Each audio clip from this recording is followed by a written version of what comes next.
to another episode of Beyond the Stable. Today I'm joined with Kieran Smith, which I'm super excited about. I first met Kieran at the National Equine Show earlier this year, and I watched you on your panel and you were so good, like so inspirational, like Thank smashed you. it. So I already know that today's episode is going to be super inspiring. If you don't know who Kieran is, he is a content creator. He's on literally all of the platforms. So if you don't know who he is, make sure you go check him Everywhere. out.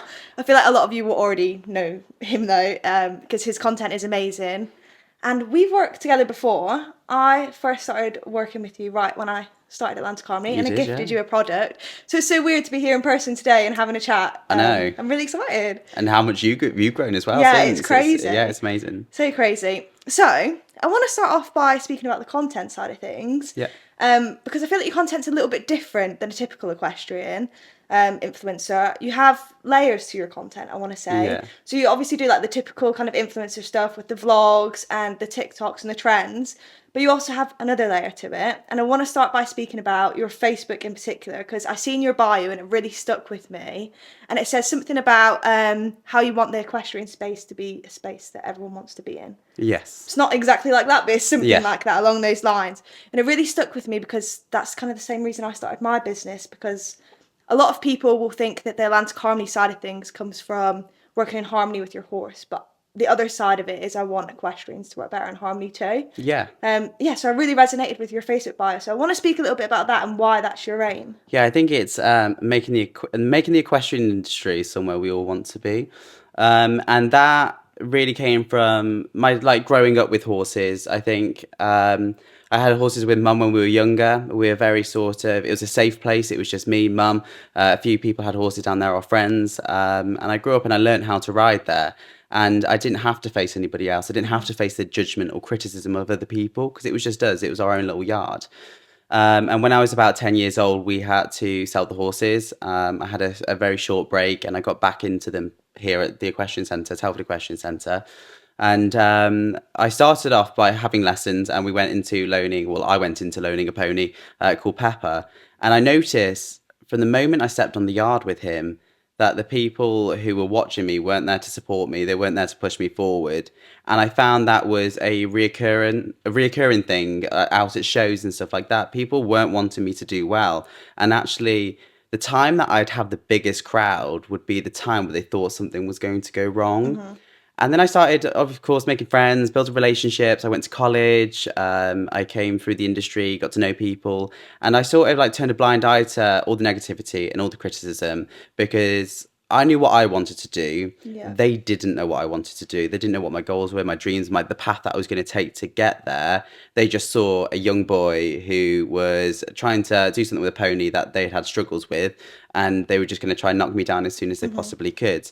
And as that sort of started to grow, like I say, I tuned out from it and I started to realise that the industry, especially out at competing at the time, it's not so bad now, I don't think, but the industry at the time wasn't a comfortable place to be. I was going competing and I just thought to myself, you know what, if there needs to be a change, it's going to be uncomfortable for the people who need to make that change. Yeah. And I'm not saying that everybody, I've met some amazing supportive people along the way. It's just unfortunate that not everybody is that way. I think a lot of people will agree with what you're saying and will have experienced similar things as well. 100%. I think everybody I've spoken to about it have said at some point in that time, even now, they feel uncomfortable in certain environments. So I thought, you know what? There's enough of good people being made to feel uncomfortable for something they're trying to do. How about we make the people who feel slightly judgmental even more uncomfortable by being nice to them? Yeah. Because there's no point in me lowering myself to their standards for the sake of being bitter and twisted. That's not who I want to be. It uses a lot of my energy. So I was like, you know what? I'll be the influence. Mm-hmm. And that was my sort of saying for a long time. It was if somebody came up to me like, why are you being nice to that person? I was like, because I am the influence. Yeah. If I want that person to be nice, I'll be nice. So I started just little things like in the arena, everyone's silent in the warm-up arena competing. And I'd be there trying to make conversation. Someone would come out of the arena. I'd be like, how you done? And all of a sudden I noticed that everyone in the arena then would start talking more to you. Mm-hmm. And then they were starting to talk amongst each other and starting to talk to each other and asking how they had done, and I sort of spread that across all of the equestrian industry, not all the equestrian industry, all of my sort of life, wherever I was, I'd bring that energy, I'd bring those good vibes. And then I started going down the route of why were these people behaving the way they were? and whether they've got, I don't know, past issues that have built up a lot of anger, frustration, upset, and they just don't know how to handle their emotions. I don't know what it was. But I then started going down the route of questioning that. And that's where I started going down the route of my like talks at the NEC, Hmm. overcoming barriers to rider confidence, and starting to do mindset sessions now. During lockdown, I took a lot of my lessons online to give back to people, to give them something that they could enjoy and feel safe in, Yeah. rather than feeling as though we were in an environment that was quite almost toxic for me at the time. I don't know what everyone else experienced, but for Hmm. me, it was incredibly toxic. Can we dive into like some of those things in more detail, Yeah. like the talks that you've done, the mentoring, that kind of stuff? Yeah, so I did the talk at the NEC, Hmm. the National Equine Show, and that was absolutely incredible. I had done like previous events where I'd gone as an ambassador, like Your Horse Live, and I was Hmm. doing the meet and greets, and I might join in other people's talk. Ree Freeman, she's absolutely amazing. I've been on a few on stage with her a few times, but this was my first time at like being on stage Yeah. to delivering my own talk, and I knew what I wanted to talk about, and I got it almost for me from my personal result nail on the head because Hmm. it went how I wanted it to go. For anyone who wasn't lucky enough to go along to the National Equine Show, what were you speaking about? Overcoming barriers to rider Hmm. confidence. So it was all about overcoming your emotions and that feeling of being overwhelmed when it Yeah. comes to facing certain barriers. And coping mechanisms to get past those. And it was a lot of it's based off my own experience, things that I've struggled with in the past and how I've learned to overcome it. So we did that, and that was absolutely amazing. I didn't expect the number of people that turned up Yeah, to so turn good. up. I was like, I actually cried when I got home. Like Yeah, I'm some not of the feedback I surprised. got, it was amazing. And then I started going after that. I was like, I think I want to do a bit of mindset coaching. I always coach my friends in just advice, Hmm. and I've always been told like you just say the right things. You just know how you seem to know how the brain works. And to me, it just sort of rolls off the tongue. So I was like, I want to try mindset coaching. So I started doing a course, which leads you to being an Is that accredited this year mindset that you started coach. it? Yeah, not long after the National Equine Show. It Hmm. was something that I'd been thinking about for a while prior to that. I just didn't know how to take it down or if it would be the right path for me. And that was just like, yeah, it is. So I took on just a single client, and it's been so amazing because I find when I'm giving somebody else advice and support, I feel like I'm also feeding it to myself. So that Yeah. becomes my energy. It becomes almost my identity and who I am. And I can apply that into my day to day Hmm. life. But then when I see somebody else doing well and achieving their goals, and that just like boosts me to like want to do more. Yeah. I just want to push forward and do more and help more people and support more people. And it just gives you that real vibe. Is the mindset stuff just equestrian based? Not necessarily. I think a lot of the skills learning now you can apply in your day to day life. Yeah. So you've just gone for a GCSEs, there's coping mechanisms there to overcome the stress there so that you don't have to face stress 24/7. You can use the coping mechanisms, you can just relax. Because otherwise, you just, again, it's so much of your energy, and that's when you start feeling tired and though you don't have much purpose. Hmm. And we all have purpose. We just got to pump the right energy in the right direction. Yeah. Can we dive into the social media side of stuff then? Yeah. Because a lot of your like posts on, I'm particularly speaking about Facebook, but it is across all your platforms. You do more than obviously just the influencer stuff. Can we speak about those posts and what inspire them? Yeah, so social media really, what inspires my posts, Mm. just pure craziness and just like on the spot things. I'm like, yeah, I'll do this. I think sometimes I work a full time job. I have the horses alongside. I do all the other things that I do, my social media, mindset coaching, talks and stuff like that. I manage a lot at once. So sometimes I feel my social media gets neglected. And sometimes I'll just jump onto trends. But when I have the time to really sit down and set time aside for it, I like Instagram. I like to get my motivational quotes Yeah. out with the little blue tabs on, and then lead the description into it a little bit, Hmm. so it gives a bit more of an explanation. Do you have a favourite quote at the minute? I don't know because I just come out with like so many. I'm not sure what I put out now. I think my favorite quote is probably celebrating another person's success will never dampen your own. That's always been my Yeah, sort that's a of good like one. go to, and I've always stuck through that for years and years and years. I think that would be my go to. But I've got a number of quotes out there, and I like getting into it because a lot of the time, actually, the quotes that I put out is because I felt something in that moment in time, Hmm. or I've seen someone else feel something in that moment in time, and I just think, well, actually, does it have to be like that? What Yeah. about if it's like this? And it's like my partner's always asking me, so well, where do you get that from? And I'm like, I don't know, it just pings Just into pops my into my head, head. and They're like, right, okay. But yeah, so got the motivational side, which I haven't done so much recently. I should really get on it more. My TikTok is just really me fooling around, being an absolute goon, because that's what it always has been. Yeah. I think it's really important to stay authentic to yourself, and I do have a really like funny sort of just messing around Hmm. side. And then we have YouTube, which has been it was a real success last year. That was the vlog style sort of content. Yeah. That was great. And Facebook, that crosses over with my Instagram as well. So there's like a real mixture there. And I think I don't like to sort of just keep my, what's the saying? Like, is it a prod in one fire or something like that? A I don't stoke? know. I can't remember what the saying is now. I don't Oh, that's know. awkward, isn't it? Um, there's another one, isn't there? Like finger in one pie or something Yeah, like yeah, that. Like finger in multiple pies. I like to just keep it open and just really throw out what I want to put out there. yeah. Um, and yeah, the content's a bit wild, really. What platform did you start on? TikTok. TikTok. TikTok, When did yeah. you start TikTok? How did you start it? Do you remember what your first video I was? do. I actually started TikTok as a joke, and I'm a bit worried to say it I feel because like people everyone might. says that, to be I fair. know, like they're all going to scroll past now, back now, and find like old videos. Please don't. You'll be scrolling for a long time. I started TikTok just coming out of the lockdown. I think it was the first lockdown. It might have even been during. No, it was during the first lockdown, Hmm. and I just did videos at home, nothing to do with horses whatsoever. What kind of And content was that? oh, you don't want to know. You don't. Just whatever the Yeah, trend just whatever the was. trend was. Yeah, Like I yeah. think I put like a towel on my head and was like dancing to like a Sid the Sloth sound and like a Shrek sound and all. It was just random things. It was crazy. And I not long got over COVID as well, and I was Hmm. really ill before that. So I'd been trapped in the house for ages, come out for 3 days, and we got put in lockdown. Yeah. So I was like on the verge of like probably a mental breakdown. I don't know. And then I started thinking. I did a video with a horse called Gary. It was Gary who kicked it all off for me. I did a video as a POV, different riders out hacking or Hmm. with their horses. And it got loads of views, loads of comments, loads of likes, and it seemed to be really popular. And I was like, what if I do more of that? And I Yeah. did. I just did more and more and more, and they got more and more ridiculous. And people just seemed to sort of latch onto that and enjoy that. And that was my personality. That is my personality. Hmm. I don't get embarrassed by anything really, because I just am who I am. Yeah. And yeah, it took off from there. We did more POV, started getting onto trending content.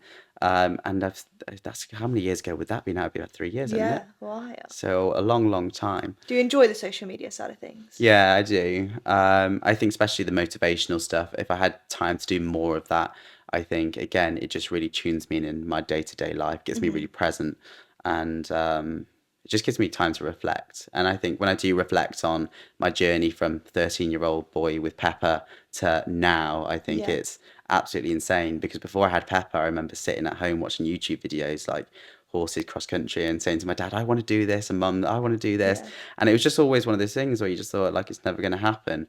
And then all of a sudden, I've got a social media platform with so many amazing people. I've met so many incredible people, worked with great brands, been to some amazing events, and it's just like a real surreal dream. And I don't see my platforms as anything powerful. I just see it as just part of me, like it's just Hmm. me.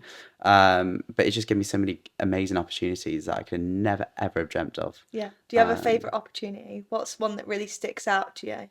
That you're like, I can't believe that I got offered that, or I worked with them, or I went there. um, I think there's probably two. The National Equine Show is probably Hmm. very, very high up there. They gave me an opportunity to deliver a talk, and I think at the time my content didn't really align with what I was talking about. So I don't know what they were going to expect, sort of thing. And I think I took a lot of people by surprise actually, because I don't think they knew what to expect. And I think it stands out for me because my biggest fear was that nobody was going to turn up for it, and Hmm. I just haven't because I've worked at museums before and delivered talks to crowds and like demonstrations and stuff like that, and I do better with a bigger crowd because you can Yeah. just throw your voice more and just engage with them more. So my biggest fear was a very small crowd, or people just didn't take in what I was saying, like they just didn't see what I was saying or understand it, and that I'd just make a fool of myself. So those were my biggest doubts. And then when I remember I sat with Mia on the table and we were writing our prompt cards, Hmm. and I walked down and I looked at the crowds and I said to Mia, I said, "Oh, they must all be for I can't remember who was before me, and they must be leaving in a minute." And she was like, "No, these are people arriving, Kieran." And I was having my mic set up at the side of the stage, and I've got photos of it, and I'm like chewing the side of my lips. I'm thinking, surely these people aren't going to stay here, and they did. But then they started gathering around the barriers as well. Yeah. And the more people joined and the longer they stayed, the more power I felt I had in terms of like my talk had power, Yeah. like it had influence, and people were engaging. And I had a lady come over to me, and she'd been really like down in a really hard place, and she had said like how much my talk had helped her and how she was going to take those tools away to sort of help herself. And she was, I can't remember what the words that she used. It was something like, "You've almost given me a reason to get out of bed in the morning." And she cried in front of me, and I was like, "Can I just That's give?" so I surreal. don't hug people. I don't contact. But I was like, "Can I give you a hug?" And I went home that night and cried to my family because I was Yeah. like, I could cry now about it because I was like, to have an influence of someone like that who's in that dark of a place, and I've been in dark places like that before. It just almost ticked every single box for Hmm. me of what I had done, and it was so surreal. Um, so yeah, National Equine Show for those reasons, 100%. And then the other one was filming over in Gran Canaria Hmm. for my YouTube, experiencing life with the Gran Canarian horses. That still sticks in the back of my head because it's Can we at the speak about start that of a bit? Can you take every. me through that experience and what that was like? Yeah, I've been going to Gran Canaria for years. I just love the island. I love the people. I just love their way of life. And I've been speaking to Michelle at I can never get off my tongue. She'll probably criticize me now. Al Sorobre. And her father had set up a riding excursion because there wasn't one on the island, and he wanted to set it up so that everybody on the island could ride. Mm. So whether you're a beginner or whether you were advanced. But he went about it in such an extraordinary way. He went about it by rescuing horses. Yeah. Many of his horses are rescued, rehabilitating them and introducing them into the excursions. And if they don't meet the like requirements for the job, they're rehomed to somewhere where they're more happy, they're more comfortable.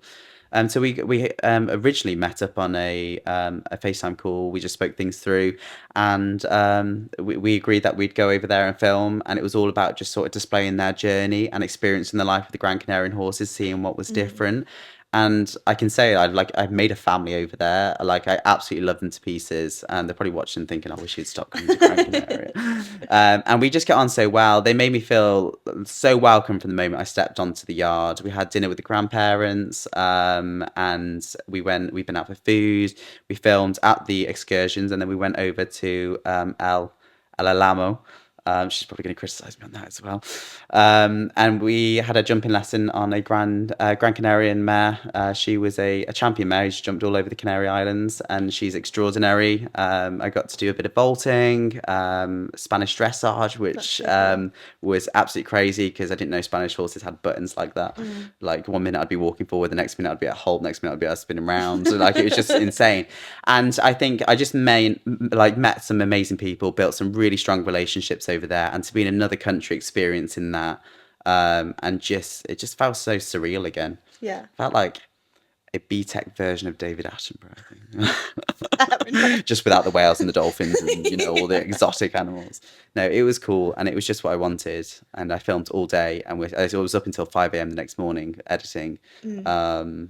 And yeah, it was just lovely, Yeah. No, I lovely. watched that video and it looked amazing. Yeah, it was So good. awesome, absolutely awesome. So I'd go back and do that over and over again. I could probably do it over and over again, but I think they'd get people bored of it.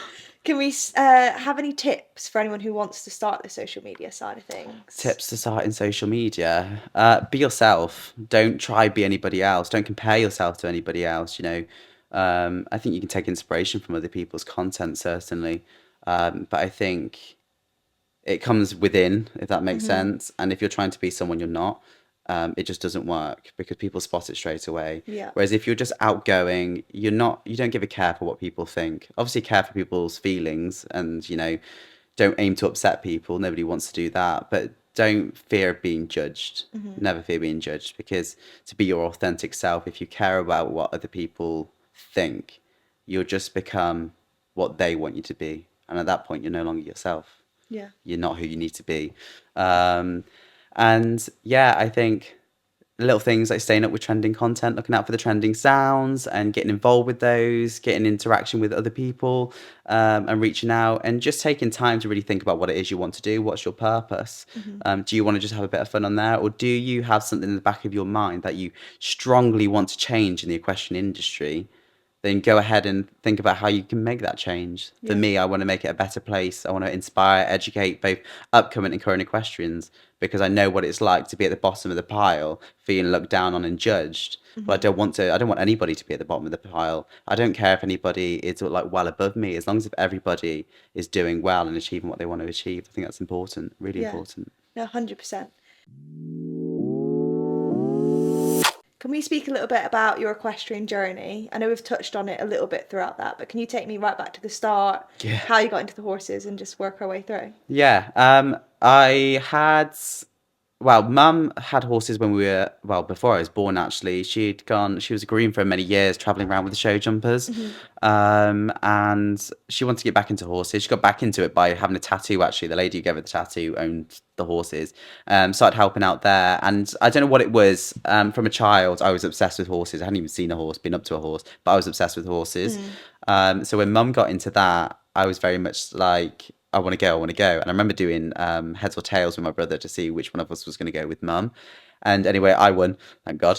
And I was taken, and I just sort of latched on from it from there. So it was just Mum riding at the time. And then I started learning to ride on a horse called Warwick, who was an absolute nightmare, because if you upset him in the slightest little bit, you were just thrown off. He was brutal, absolutely brutal. And it turns out he was at my college. I was at college Oh, for 3 years, and he was changed his name. Well, he didn't change his name, but they changed his yeah. name to Donut. And he Okay. was there for years, and he's still chucking people off. He's retired now, I think, but he was still chucking people off then. So that was pretty cool. So I learned to ride on him, and then Mum started working at a rescue centre, doing a bit of volunteer work, and she fell in love with a chestnut mare called Spirit. She was an Arab cross, but I can't remember what she was crossed with. And the rescue centre said to her, you know, if you're willing to look after her and you can give her a good home, you can take her for your son. So I remember Mum telling me, I was super excited. She was unbroken. So Mum and the yard owner Anna, who's still in touch with today, they did a lot of work with her. And I still remember this day pulling up onto the rescue centre and seeing her come out. And my first thoughts actually were like, I don't think I want that horse, because she was very much like on her toes. But she was the sweetest mare in the world, and she still is to this day. I stay in touch with the owners. And she was just golden. She never ever put a hoof wrong. I think she chucked me off once, which we're not sure what for. But other than that, she never did anything wrong. She was perfect, literally perfect. So we had Spirit for some years. Mum had her horses for some years. And then at the age of, I think it was about 10. It might have been younger, it might have been slightly older. Mum's health worsened, so we had to sell the horses. It meant I had to say goodbye to my pony. Absolutely gutted, and that's where like the YouTube obsession come from, like watching other horses on Yeah. YouTube, playing the games on your laptop and things like that. And my dad offered me riding lessons for Christmas here at the Equestrian Centre. And of course, I was like, yeah, I'm going to do that. Started riding here for some years. About a year in, I started volunteering I would have started here when I was just turning 12, I think. And then just before I turned 13, I started volunteering here. Worked in the backyard, I think. Those were quite good days. They were fun days. Just messing around, like silly things like, I'm sorry if you're watching this, Mike owns a centre, but like hiding in the hay room so you didn't have to do hay nets or something like Yeah, that. yeah. Just little things like that. And then I started just building myself up. I still remember suggesting that I worked main yard because they were looking for a member of the team, and I was like, I can do it, I can do it. And it was more of a case of like, can you? Are you sure? And they gave me the opportunity. I worked main yard, mucking out beds, things like that, just general yard duties. I then started teaching when I can't remember what year that would have been, sort of shadowing. I started college at this point, so I was doing a lot there.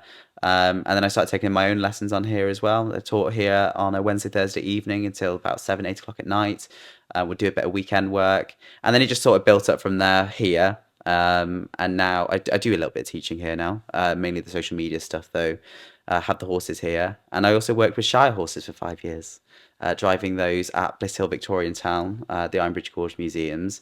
And it was a gentleman called Steve Ledgsom who owns the horses.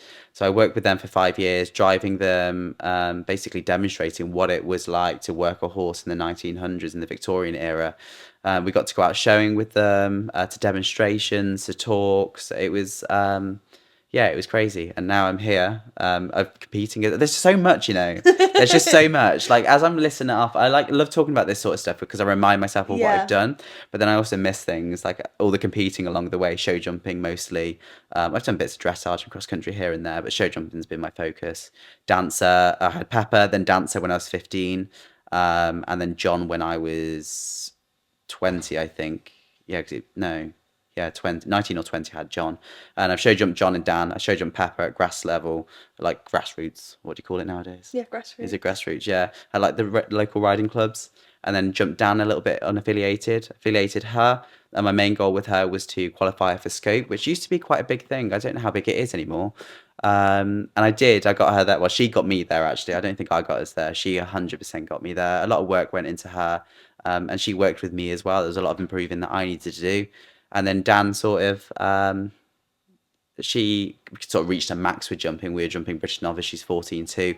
So we took on John, and I haven't done as much jumping as I'd like to do with John. Hmm. I'd like to get him out a lot more, but it's just time, and he's now hurt his stifles. So Yeah. that's not amazing. I want to dive into the little break you had from when you had to sell the horses and then you came to this riding school. How long was that break? I can't remember. Like, I think it was about a year, 2 years, Hmm. something like that. What was that like for you? Because I had a break where I had time off horses and I found it really hard getting back into it. Did you experience anything like that? No, I think I've had technically. Well, I haven't had two breaks really. I had a break when I was younger, and I had a sort of not a break last year because I was still around the horses, but I didn't do very much with Hmm. them. So when I was younger, because it wouldn't have been my choice if we had to give up the horses. Yeah. Like I wouldn't have let it happen because I was so passionate about them. It was just like my life. So getting back into them, it was so exciting. Like I just remember that feeling. And even now, do you know when you get like in the winter, you get sick of the wind and the Hmm. rain and all that, and you just think to yourself, you're like, I just don't want horses anymore. I try to remind myself of what like 12-year-old me felt, like that Yeah. stomach feeling, the excitement, and sometimes it helps me just get back to what I used to be at. I threw myself into it and just got so excited about it, enjoyed it, loved every minute of it up until probably sort of it'd been 18 and then I started working with horses. I loved working with the horses, like at the museum and things like that. But I think making it part of your work life as well as your hobby become quite hard Hmm. because you're outside all day in the freezing cold. Then you have to come down into the evening, do your own horses. So I think a bit of the passion went there. And I think I just needed a break because I think the break didn't do me bad when I was younger because I had time just to be a child because I was always at the farm when I was a kid. Yeah. Like I was always up there non-stop. And then I had that bit of a break. I could just be a child and I mess around on scooters, whatever I was doing at that time. And then getting back into the horses. And then I pretty much sort of went into working because I was volunteering, working on main yard. I had my horses. And then I had probably, it was more so last year where I didn't do much with them. Just because I think life was so busy, there was a lot of stress going on, and I think sometimes you can try prioritize absolutely everything, but something has got to give. And unfortunately, at that time, the horses had to give, Hmm. and I knew that they'd still be here a year later. I could pick them up whenever I needed. I was still here, mucking them out, doing whatever. I just wasn't riding them, I wasn't competing. And sometimes I look back and I think, do I regret it? Do I regret just taking that step back? Yeah, in a way, because I feel like you haven't got unlimited time. Well, you don't have unlimited time in Hmm. life, but also you don't have time to do absolutely everything. So sometimes prioritizing things doesn't hurt. Yeah. And then I also want to speak about how you got into the competing side of things. Was that just a natural progression? I think so, Mm. yeah. Mum did a lot of competing when we were younger. Well, younger. I didn't so much. I don't think I even competed with Spirits at all. Pepper, that was so when I got Pepper, he was just like a blank canvas. He had Mm. worked here for a while, but he just didn't settle in the riding school. He kept chucking people off, bolting, rearing. And I wanted a horse called Dom, Gypsy King, his name was. And I was told by Mike's dad, he was like, "You're too small for Gypsy King. I've given him to someone else." And I was gutted. And he said to me, "Oh, you can ride Pepper." And I was like, "Absolutely not." Because I'd ridden him in the school before he was taken out. And I was like, "Absolutely not." But I was like, "Fine, I'll go get him. I'll go get him in a groom." And I fell in love with him. And I didn't have any goals with him to start with. And that's why when these people were saying nasty stuff about me and Pepper, like working Hmm. together, I was like, "You don't know where I'm going. You don't know what I'm doing. Who said I Yeah. was going to ride him? Like, I could just have a pet dog or something. I don't know." And I used to just walk it, literally did used to walk around like a pet dog everywhere. I used to take him in the staff room, used to take him down to like, I'll try to get him home. I think I took him home once and I got told off. I used to just take him everywhere. And then as I was sort of gaining his trust, I just did little things leaning over his back. I had no clue what I was doing. I really Mm. didn't. I was just winging everything. And then that slowly built up to putting a saddle on him, a bridle on him, and then riding away. And just things built up so slowly. And then once we were going and we were jumping like small crosses, I hadn't been chucked off yet. I don't think I was going to touch a wood, but I don't ride him anymore. He has never chucked me off, I don't think. Um, it was just say, I want to go competing, I want to go jumping. And I'd seen like people here at the Equestrian Centre going out and stuff like that. Mhm. And I was like, I just want to take him out, experience it. And he was the first pony I competed. And again, I still remember that show to this day. I just can't remember where we came though. But we did place, and that was the moment for me because I think the words were when I first stepped onto the yard was, What are you doing? You're an idiot. You're gonna hurt yourself and you're gonna fail with him. Go put him back in the field now." Who said that to you? Someone around the same age as you or older? There was a group of people. It was a group, Okay. and they were a lot older. And they were, I don't even know if they would know it was them to this day, because like shortly after, once they saw the progress being made, they were like, "Oh, we've always supported you. We've always been there." And I was there like, Yeah, okay. But I right. was 13 years old. Do you know what I Yeah. mean? 13 years old, and they were adults, and that's where the industry was going wrong for me because I was like, why are Mm. adults? How did you have resilience at that age to push through that? I don't know. I remember thinking to myself, and like I was in the stall with him, and I was like, "Is this the right choice?" Mm. But again, I've always been so sort of like strong-minded and focused on what I want, and I just never took it on board because I was so determined that I wanted a pony, Yeah. and I wanted to do this and that. I was like, "I'm going to do it anyway, even if I do break my neck. Like, let's go." So I always switched up, and I have done through the years. I remember one person saying to me once, I had a particular person that really, really didn't like me, and for no reason whatsoever, other than I challenged their beliefs because they Mm. were really like wrong beliefs. And I remember them saying like, "Are you not seeing what's going on here?" And I was like, "What?" And they were like, "They're turning everybody against you. Like everybody's talking behind your back." And I was like, "What?" I was like, "Really?" And they were like, Mm. "Yeah." And I was like, "Okay." And I just sort of like went and got on with my life Yeah. because like they can talk behind my back if they want, but the fact is, what are they achieving from doing it? Because I'm not listening to it, so they're Yeah. just listening to themselves. I knew I didn't want to be part of it, so I think resilience was a big thing, but also like distractions, staying focused onto your Yeah, on what goals you were and where you doing. want to go, and only allowing your circle to be people who want to support you. Hmm. I think your inner circle is so important because the people who are around you are going to influence you to be who you are. So if you've got those negative people in there who are constantly moaning and constantly talking about other people, chances are you are going to get caught up in that and become Yeah. that person. And I think a lot of people do end up getting caught up in that. I did get caught up in that and then realized it was very, very wrong. And it Hmm. was like I stepped back from all that then, went my own route, and I found that much easier, much better, a lot healthier. I was a lot positive about myself, my horses, other people. I was getting motivation to drive forward and support other people too. Um, so it's a really long answer to that question, but I think just tuning out, Yeah. choosing what you listen to. And the biggest question in life is, and I always ask it myself, is does it serve me? Hmm. Does it serve a purpose for me? And if it doesn't, why am I paying it attention? Because I'm wasting my own time then. Yeah. So always asking, does this serve me? Does this person serve me? Does this situation serve me? I always ask that constantly. No, I think that's really good advice. If you didn't already know, this podcast is powered by Atlantic Harmony Equestrian, which is my equestrian clothing brand. I'm currently repping the navy quarter zip. We also have hoodies, t-shirts, leggings, beanies, literally all sorts. If you want to have a look and check out some of our collections, you can head across to www.atlanticharmonyequestrian.co.uk. I want to dive into the Shires a bit more in detail. How did you get into that side? The Shires. My cousin worked at Bliss Hill for about 15 years with the Shire horses. Remember being a kid going there on a school trip. Everyone seemed, well, in this area specifically, everyone seemed to go to Bliss Hill as a young person in school, get dressed up in a Victorian outfit and whatnot. And I remember her riding along the top of the bank and coming down the hill and spotting me and stopping Yeah. the Shires. And at this point, I didn't have horses, so I was amazed. And I remember thinking that when I was trying to look for work, I wanted to move away from the sort of stable yard work. I Hmm. wasn't enjoying that so much anymore. I wanted to just enjoy my own horses. Um, I was off school, in college at the time. I was off college ill one day, and I was like, I really need a job. So I started searching, and just off the like, top of my head, I was like, I wonder if Bliss Hill have got anything with the horses.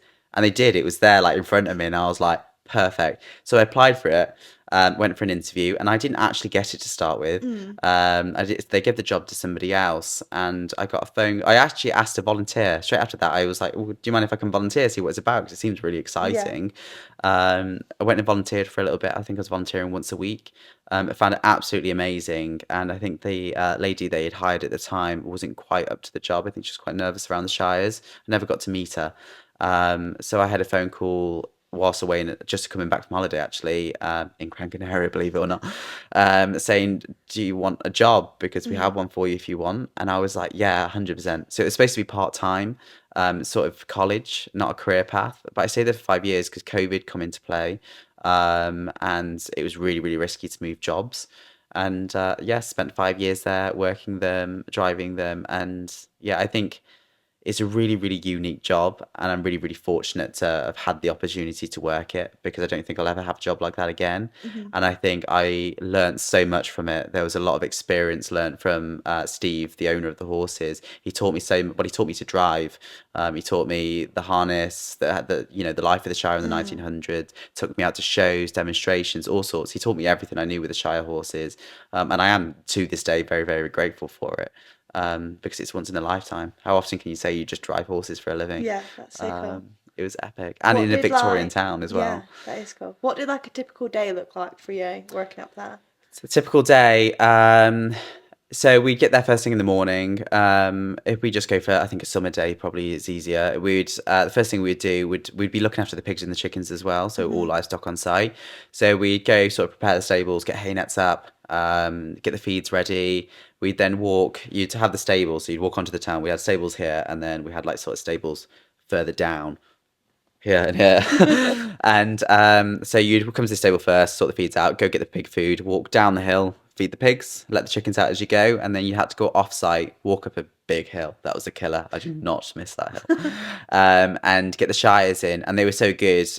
You would just tie them to each other by head collar, 'cause obviously they worked Mm. side by side. So you tie them together, walk them in, get them all groomed up, ready to be worked on the streets. Once they were groomed up, fed, all the chickens and pigs were out. We'd go out for about, I don't know, half an hour, 45 minutes in the morning on a cart, usually like a flat dray, which would be used for deliveries. And Mhm. we'd go around the town and we'd talk to people, and they'd ask us questions about the Shires, they'd stroke the Shires. That's so cool. We'd deliver harnessing demonstrations in the afternoon. So after that, we'd get off the cart in the morning, go for lunch, come back, do the harnessing demonstration. So you'd be speaking to crowds of one person to up to, I don't know how many, quite a lot, and talk them all through the harness, talk to them about the Shire horse and give them that education. You'd then go do cart rides in the afternoon for about an hour. And then it'd be a case of them winding down. So the horses would be done for the day. You'd start tidying things up. You'd do a bit of harness cleaning, brass Mm. cleaning, start locking the chickens up, feeding the pigs, turning the horses back out. And then obviously in between that, you've got like all aspects of care, feeding, grooming, Yeah. washing them, washing their feathers once a week, cleaning the chicken hutches out, the pigs out, all sorts. It was just, yeah, Yeah, crazy. sounds like a really cool job. It was so awesome. And if you haven't been, 100% go down to Bliss Hill, Mm. just to see the Shires, really. Or the National Shire Show is held in March every year. You see all the Shires in one arena working. And I think they hold such a special place in our industry, but they're slowly getting forgotten Yeah. about, because they don't have a purpose anymore. To see them work and to understand more about them, I think it's so important. They used to be our cars, they used to be our lorries, and it would be a shame to see them fade out for good. I don't think they ever will, but I think more people should definitely get involved with them because they're Yeah. such special breeds. I Such want to special speak breeds. about your teaching a little bit, Oh gosh. how that happened, what you're doing now with your teaching. Okay. Teaching, I can't remember what age I was, but I just started by shadowing here at the Equestrian Centre, shadowing the instructors. I'd have my notebook, I'd write down. I'd have lessons myself so I could pick up the knowledge there. I'd support and help my friends, and they'd support and help Mhm. me, that sort of inner circle. And I slowly built up experience through shadowing, we did some training with Tiki, I've forgotten her second name, I want to say Fletcher. Her name's Tiki anyway, a BHS trainer. She come down. We were training towards our BHS exams, which I never went ahead and taken actually. I got my college qualifications, started teaching here, and I used to teach the riding school, beginners up to the more advanced. I think my youngest rider was 5. My oldest rider was sort of 64. I think she was. Lynn, her name was amazing, absolutely amazing. I loved her. She was like, she'd come to me on a Thursday evening and she was so, so funny. Anyway, that's besides the point. So I started working up with the riding school, and then I went over to more competition level and teaching what I was doing. I taught a little bit up in Manchester, just freelance, traveling around a little bit. And now I just teach a very small group of liveries here at the centre on a Tuesday evening. And we work on all sorts of things. They'd like to stick on flat work level. So we'll do a lot of lateral work. We'll work over poles. We'll work through dressage tests and things like that. So I like teaching. I do love teaching. Do you have a favourite part?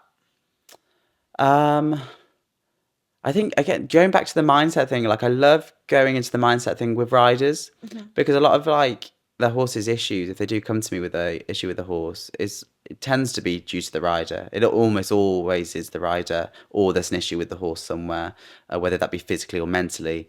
So I think focusing on mindset, having riders relax in the saddle, and seeing the change in the horse's way of going. Because many riders that you find they're very, very tense. They're Yeah. always very, very tense, and they're not quite sure how the horse is communicating with them. They're not sure how to read the horse. So I think teaching that side of things, whilst trying to get the riders into the right frame of mind, and then looking at the skills of it, because I think your mental ability will control your physical ability. You know, if you're really worried and tense and stressed up there, you're not going to be able to perform up to the standard that you need to perform. So focus on that first, go down the skill route. And I think my favorite part would probably be the jumping side of things, especially if you've got like a good show jumping course out or a good grid out and you're teaching over that. I love that side of stuff. Yeah. Because it's what I do with my own horses. Sounds like the mental side of it is a lot to do with confidence. Would you agree? Yes.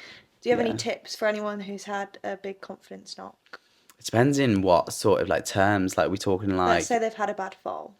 a bad fall. It's really, I always do this because a lot of people will like comment on TikTok lives about it, and without speaking to them direct, it's really difficult. Okay, let's use me as an example. Go. So, I had a bad fall a few years ago. Broke my femur. It was Where's your just femur? my femur, like in your thigh. Is it? You know, the big bone in Ah, your thigh. nice. It's meant to be the strongest bone in the body, but Clearly not. Or you just weren't eating enough vegetables, one of the two.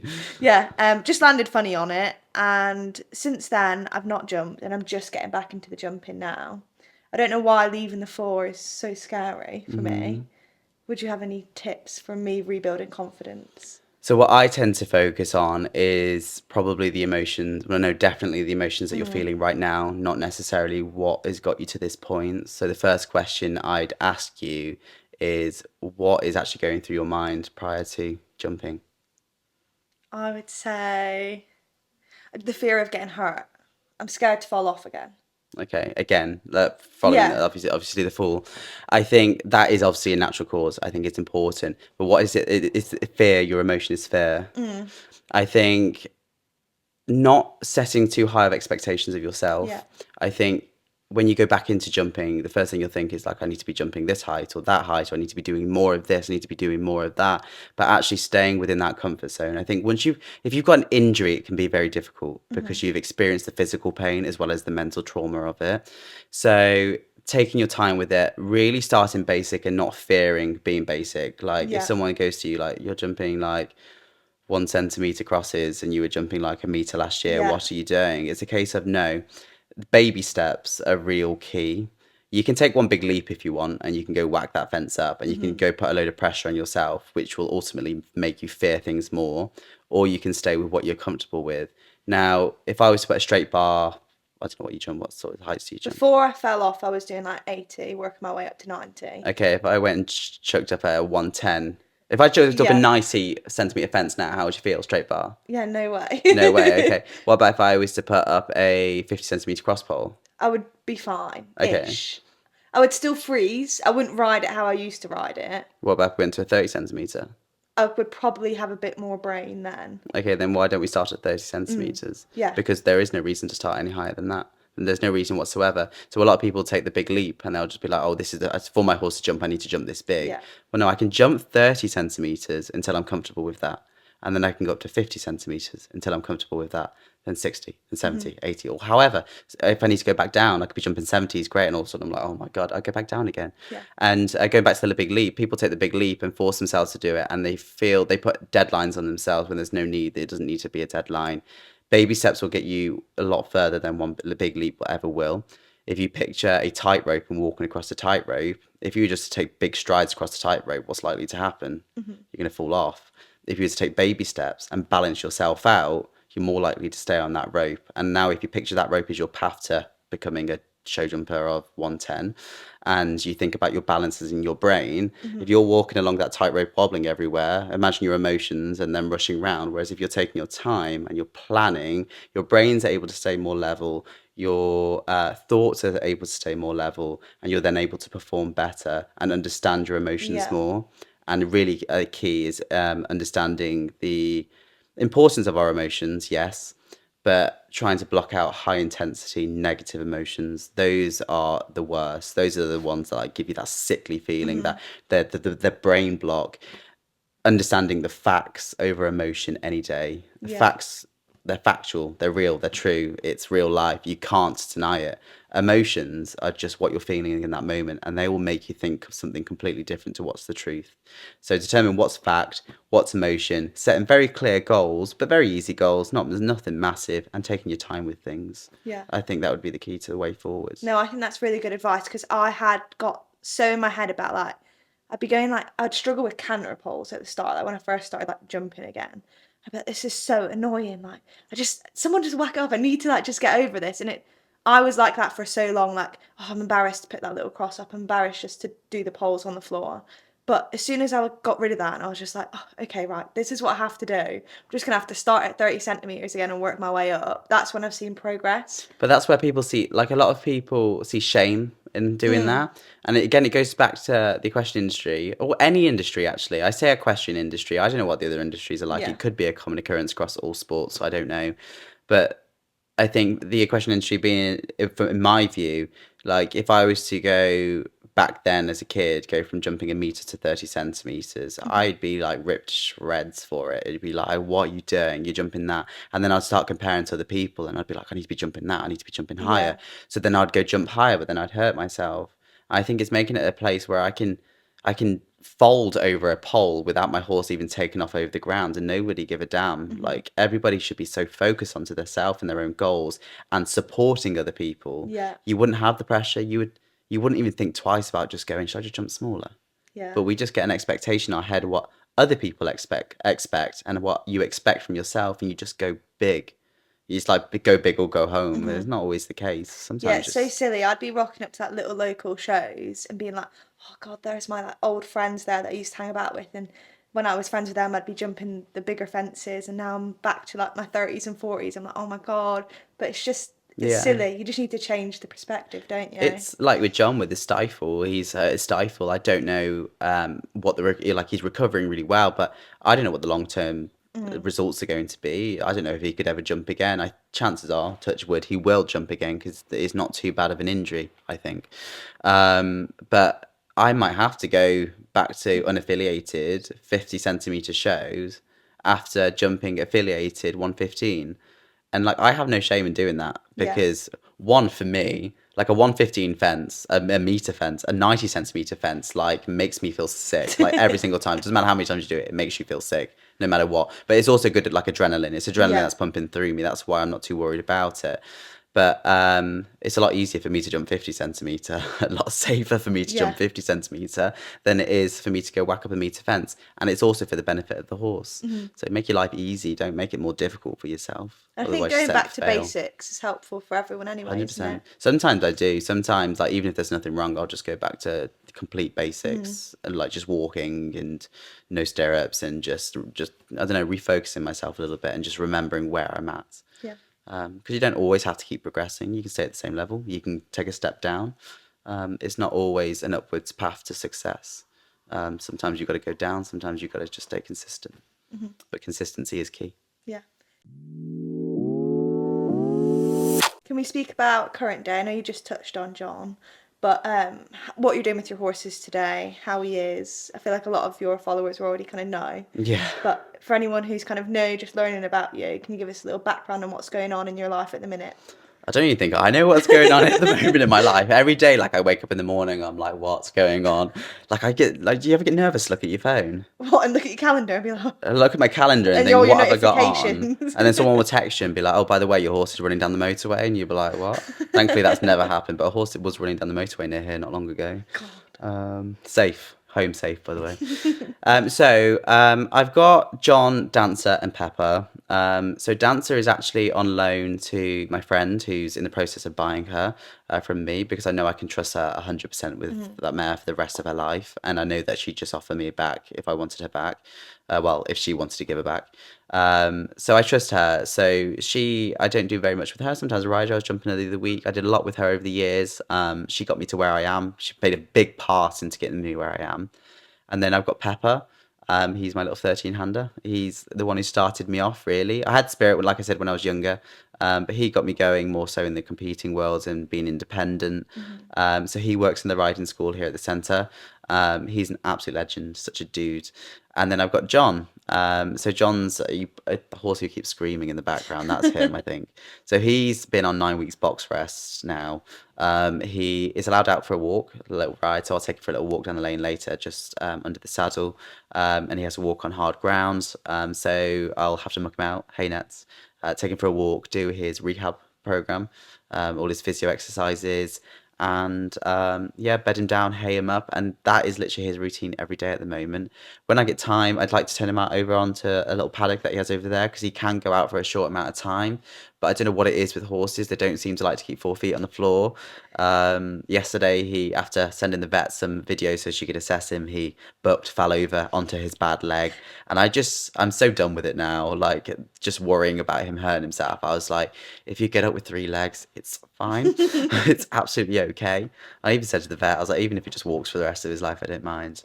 So I'll do that, and then it'll just be a case of tidying up, going home, sorting the cats out, and then all again the next day. Yeah. How are you dealing mentally with like the rehab side of things and pushing through that? I think the start was really tough. I remember sat on the box. I don't think anybody knows, but I sat on the box crying in his stable because I was like, I just don't know how I'm going to do this. I think it was really difficult because I'm a big overthinker. I said it on the stage at the NEC. I have worry anxiety, so I will worry about anything possible, like anything possible. It's not too bad at the moment. I'm quite level out at the moment. And when it first did it, I wasn't sure if it was an abscess by the way he was walking, so we assessed it for a bit. We left him out. He was getting better, pulled him in, and it had the physio out. She was happy with his sort of recovery. And then I came down the day later and he'd done whatever he'd done again, and he was even more sore. So the vet came out, sort of assessed him and gave me my options of, we'll give him 10 days box rest, put him on bute for 5, see how he is after that. And if not, he'll have to go for x-rays, ultrasounds. There's potential surgery route there because they already knew it was the stifle. And in my head, I think it was the cost. I was like, how much is this going to cost? I've got insurance on him, but the excess on insurance nowadays is still quite a lot. So I was worried about the cost. I was worried about the time. I was worried about him because I took a year out not doing anything. And then all of a sudden I'm looking at a horse. I'm like, is he going to jump again? Like, have I just waited a year for absolutely no reason? So like a regret started to kick in. And I think that really got me down. And I react in 2 ways, really. I'll either flee a situation and just don't want any part of it, or I'll be very sort of invested into it and very thorough, like almost micromanaging it. And at first I was a bit like, I don't know how I'm going to do it, but we're going to have to do it. I'm going to have to change like my whole life, my whole routine to be down here a lot more, do all his rehab, and get him back on track. But I think it was the unknown, like Yeah. what is the vet going to say after these 10 days? But I think I posted a TikTok yesterday as we got through it and he started recovering. Obviously, you look at the positives then, and it's actually taught me a lot. It's taught me to slow down, just appreciate things a little bit more. It's really grounded me because like I have no choice but to do what I'm doing with him right now. I took on the animal. He is my responsibility. Yeah. He's in my care. I'm gonna have to just do my best to get him back to where he needs to be. And we've actually bonded a lot more. So like now, just little thing. He's very distant source. Like he loves attention, but he also like he's like an own person sort of being. Like he doesn't want you in his space too much. But I feel like he's formed like a completely different connection with me, like a connection I had with Dancer. Like he'll watch me where I walk on the yard That's now. so cute. I've started looking forward to getting down here, which I haven't felt for a long time. Like I've been excited after work to get here and be with the horses. And so I think first stages mentally, I really struggled. I was so tired, just from stressing, from worrying. No one knows how much anxiety and worry tires you. Like I didn't know until I get out of it. I'm like, God, I was so tired and fatigued because of this. Yeah. But then it's also come a good outcome because it's really got me back invested into him. I formed a stronger bond. I've got out in the fresh air, doing more exercise, and that's made me feel better just through day-to-day stresses. So it's been a roller coaster, absolute roller coaster. Yeah. Crazy. But that's horses for you. You Yeah. just never know what's around the corner. And again, touch wood, in the 19 or 20 years I've had horses, I don't think I've had a single vet bill. So he's my first vet bill. And he has earned as well. He's earned his keep, I think. Like when we do the shoots for the brands and stuff like that, a lot of them aren't paid. But there's been a few that have been, and he's been part of that. And Yeah. in a way, that's part of his wage too. So it Yeah. was like, fine, take your wage back. Take my life savings. I want to know what you've got coming up, whether it's with social media. Obviously, we don't know what's happening with John, but fingers crossed he comes back okay. Yeah. What are your plans with him if everything goes as you would like it to? Ooh, I don't know. I'm just everywhere all the time. Like so many ideas come to mind. Like everybody's sick of me. Like one day I come down like we're doing vaulting, and the next day I'm like, no, that's a bad idea. We're going eventing, and they're like, what? No, I think for John, I know what I'm set on with him. I think it's definitely rehabilitating him, getting him strong, and mainly getting him through winter because he doesn't winter well at all.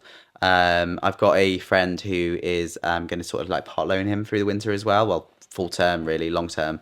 So that will free up my time a little bit Yeah. so that he can stay fit. He can have more time pumped into him. We can do more. The Holly, her name is, she's a young rider. She's riding at sort of like riding school level. And I think there's a talent there. And I think John can teach her that. I think I can support her with that. So I almost see like a younger version of me and her. I just think she's going to excel massively there. So there's a mutual beneficial there. I can help her, support her, and do what I like to do. She can keep John fit, learn, and be part of the horses again. And then we can get him out competing, and Yeah. hopefully just get him out like long term. I want to get him out like at least twice every month if I can. And then social media. Social media, I'd like to put a lot more time into it because I really enjoy social media. I love connecting with people. I love meeting new people. I love being at the shows and the events and supporting them as much as possible. Like I don't just turn up and do my thing. Like I'll do anything that you need support with. So I'd like to push that more and just fine tune it a little bit more.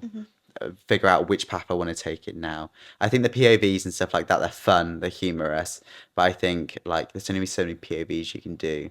I think I need to really get my statement out there, who I am. And the other thing that drives me is after and do you know what? I think it's a really valid point. I'm not going to name names at all. I said I wouldn't get political, and this isn't political at all, I promise you. But I caught onto somebody's, actually, no, somebody else caught somebody's live after the NEC. And they were basically questioning why I was at the NEC, why I was on stage. It's not what I do, and it's nothing to do with my content. And when the person sent it to me, like it was a bit gut wrenching because I had such a positive weekend, and there were two people effectively talking about me over social media, and not necessarily the awful way; it could be worse, but also What, like on like TikTok Live? yeah, like there Right. was just no need for it, and yeah, so like it wasn't awful, like they weren't slating me, but they were just questioning in a way where it was almost like questioning my self-worth a little bit. And I was like, I've just done such a good thing on Yeah. stage. Had such a positive impact and I've helped so many people. And you're questioning why I was on there in the first place rather than the outcome of it. And their point was like, this isn't his social media. He doesn't do that across social media. And that's why I wouldn't approach it anyway, because regardless of what they say, it doesn't really matter. But also they had a point. Like I don't do what I do. If I was to take what I do on stage on social media, I think it would have a real powerful effect. But I think it's just getting it away, like getting it across to people in the right way, where they Yeah. find it engaging, they find it interesting. They don't find if I come to you and just like blab a load of positive stuff at you, like randomly, you're likely just to go like that and just tune out. But if I come to you and present it in the right way, and you're able to reflect that onto your life a little bit and be familiar with it, you're more likely to tune in and take it on board. And I don't want to do content for the sake of doing content. I want to do content because people can take something from it. Yeah. It can support my motto of, I've got two mottos apparently, Instagram and Facebook. The inspiring education, both upcoming and current equestrians, and also making the equestrian industry somewhere everybody wants to be. And I think that needs to come together to push that goal further. That goal's ticking over nicely, but it just needs to be it needs to be shoved. It needs to be kicked. Yeah. Get it moving. Yeah, and I think that is such a nice little niche as well for you to dive into a bit more because there's not many people speaking about it. No, I don't think it's spoken about enough because people don't want to speak about mental health. People don't Yeah. want to be seen struggling. And the only reason I talk about it is because I struggled for years, years and years and years. I went through counselling at like I think it's the start of last year or the year before, and that's what changed like my perspective. And I was like, actually, you can get help for this. Like all these everyday worries and stresses, you can get support for it, and it is beneficial. But people don't think it will help. People just want to turn away from it, and it does help. Listen to it, take it on board. Yeah. You know, what you listen to, what you take in, who you surround yourself with is going to create who you want to be. So you've just got to make the decision of who is it that you want to be, and tune into that. Yeah. No, I'm excited to see where everything goes on your socials and stuff. Very exciting. I want to ask you what you do beyond the stable. So this podcast is called Beyond the Stable. So I want to know what you do out with horses. Really? This is going to throw everybody off now. Everyone's going to be like, what? I work in a prison, believe it or not. And the first thing people always say, they're like, you work in a prison. I'm like, I do. I work at Shrewsbury Prison. They're called, the company's called Cove Group. They oversee the prisons, and it's now a tourist attraction. So we do guided tours, self-guided tours, ghost tours, night behind bars. So you stay in overnight in the prison, the escape rooms, all sorts. So I do the marketing and social media for that. I do that 4 days a week. It's really interesting. I think it's really given me a more in-depth look at social media and just that side of the world. And it's such a great team there because they're so positive, so Yeah. positive. And you go to many jobs and they don't support you. They don't believe in your growth. And like I've always been a person who's like, I won't be in an environment that's toxic for me and doesn't bring out the best in me. And they do. Like they just constantly want you to grow. They're always giving you the skills without holding you back either. Like if they Yeah. think you've got potential, you just go. So I love that, and it's a great team to be part of. I do the teaching on a Tuesday evening, straight after work, and then in between that, really, it's enjoying the horses, enjoying time with my family, seeing friends, seeing my partner, traveling abroad as much as possible. I love to get around and see places, though I seem to keep rebounding to Gran Canaria. I don't Where's know your how. dream holiday destination? Dream holiday destination. Oh, probably South Africa.